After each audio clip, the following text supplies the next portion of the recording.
Okay, this one they want you to find all the real zeros of this function. So this one, all we really need to do is just take a look at the different sets of parentheses there. So let's copy the function down. So we have f of x equals 5 times x squared minus 16, then x plus 6 squared, and then x minus 6. Okay.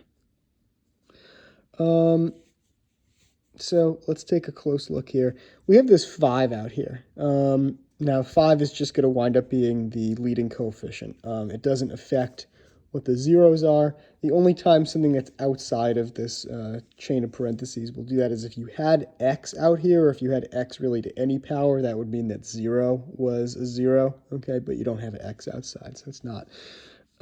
Next, we see x squared minus 16.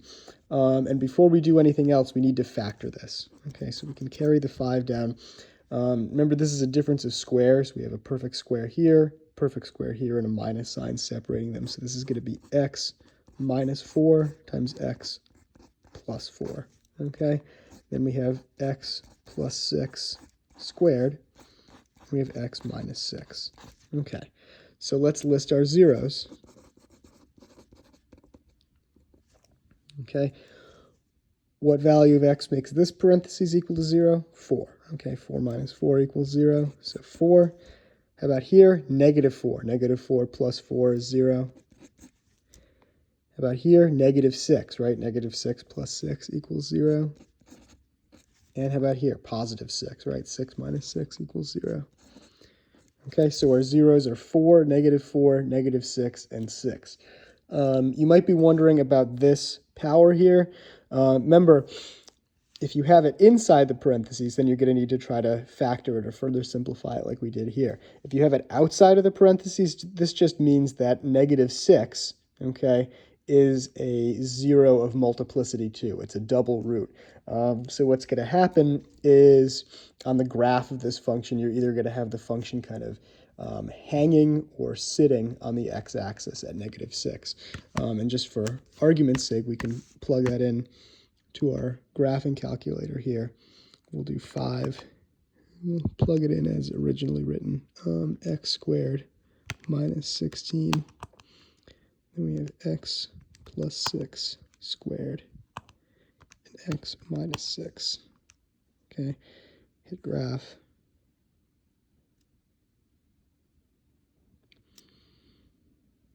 The coefficients are a little big to get a nice clear picture. But if we come over to negative 6 here and zoom in,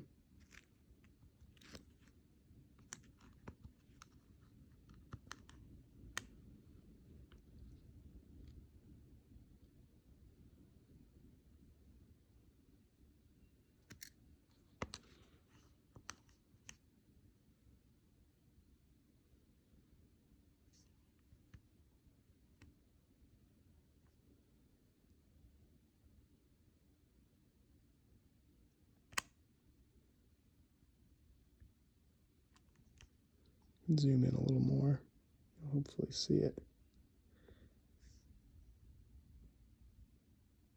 Yep.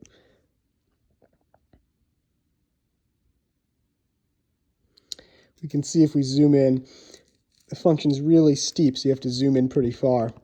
But if you zoom in, you can see it just this little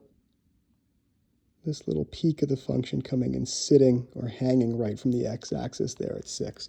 So that's the geometric result of having this squared here. So our zeros are 4, negative 6, and 6. And this is how we would enter it. So we do negative 4, 4, negative 6, and 6. And there we go.